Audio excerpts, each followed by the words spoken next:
Zechariah chapter 10, verse number 1. I'll be reading from the NIV version. It says, "Ask the Lord for rain in the springtime. It is the Lord who makes the storm clouds.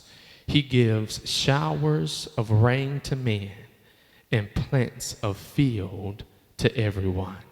Amen. I want to preach just a little while. I know we try to get out of here at 9:30. I don't want to interfere with nobody's breakfast. Amen. Amen. I want to preach just a little while with your prayers, but more importantly, God's presence from the subject. God is going to make it rain. Amen. God is going to make it rain. Look at your neighbor next to you and say, "Lord, have mercy." Amen. God is going to make it rain. My beloved brothers and sisters, not too long ago, the southeast region of this nation found itself in dire straits. As a matter of fact, it affected Georgia, Tennessee, North Carolina, South Carolina, Alabama, and Florida. Meteorologists would agree that this was the worst drought that took place in the history of the southeast region of this nation. Not necessarily because it had not rained in Tennessee, North Carolina, South Carolina, Alabama, or Florida, but the problem is that it had not rained in Georgia. And because it had not rained in Georgia, it began to affect the neighboring states. What's interesting to note is that what was happening to one was affecting everything that was connected to it. As a consequence, Governor Sonny Perdue went to Washington, D.C. to lobby before Congress to ask for federal natural disaster relief funds because he felt as if his state, his region, was in a place of pandemic proportion. He left outside of the U.S. Capitol building disgruntled and dismayed, holding and hosting his own press conference, saying that the only thing that's more disastrous than the natural disaster of a drought is the disaster of bureaucracy. When it is you're trying to go get help from somebody that does not live where you live. And because they do not live where you live, they do not feel the same effects of what it is you're going through. He then found out that the President of the United States, then President Bush, said that it was not enough of a disaster to come into Georgia to give federal funds for the struggling farmers and businesses who had been affected by the drought. Governor Sonny Perdue left outside of Washington, D.C., flew back here to Atlanta, Georgia, and held another press conference right there on the tarmac of the Hartsfield-Jackson International Airport. He said to the constituents here in the state of Georgia that following Tuesday would be a statewide day of prayer, that I'm calling all of the religious leaders together to meet me on the Capitol steps, because I understand that if I need for it to rain, it is not going to come from the president.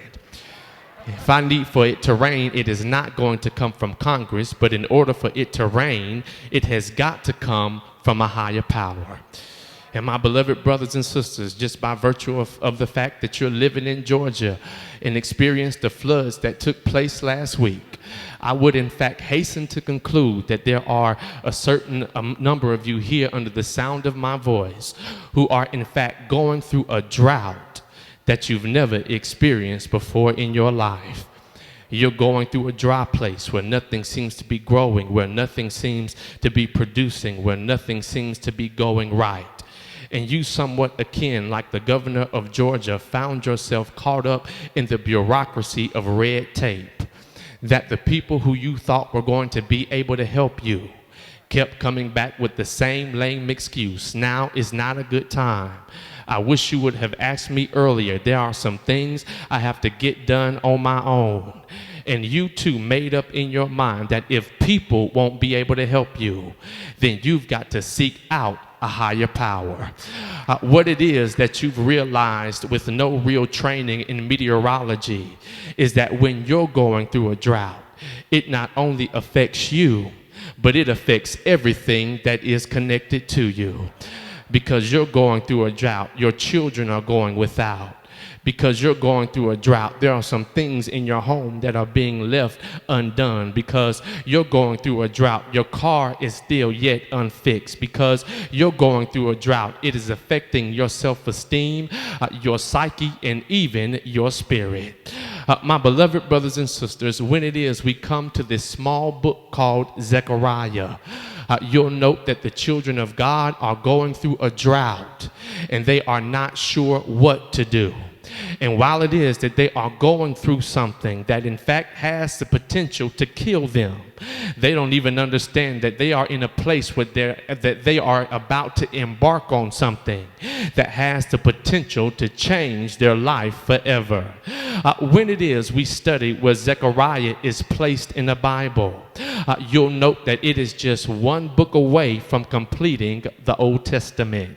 I want to summarily suggest to you today that God sent me on divine assignment to make a clarion announcement that while it is you're going through something that in fact has the potential to kill you, you are in fact one step away from coming out of your drought. You are one step away from coming out of a season of lack. You're one step away from coming out of a season of not knowing where the help was going to come from. God is saying, I have the ability, I have the power, and I have the wherewithal to make it rain. But what I had to do was I had to disconnect you from your usual sources.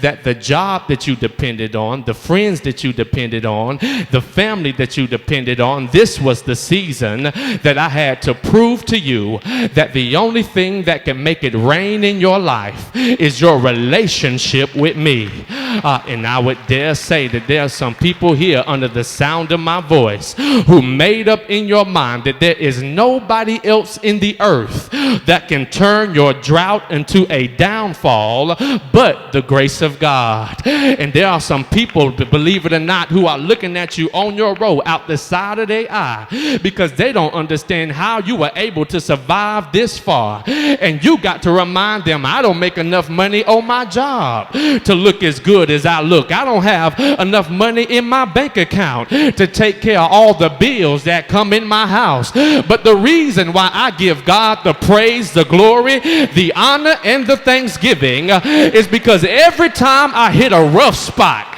God was right there to open up the windows of heaven and to make it rain on my life. See, some of y'all don't know how bad it's been for the person on your road.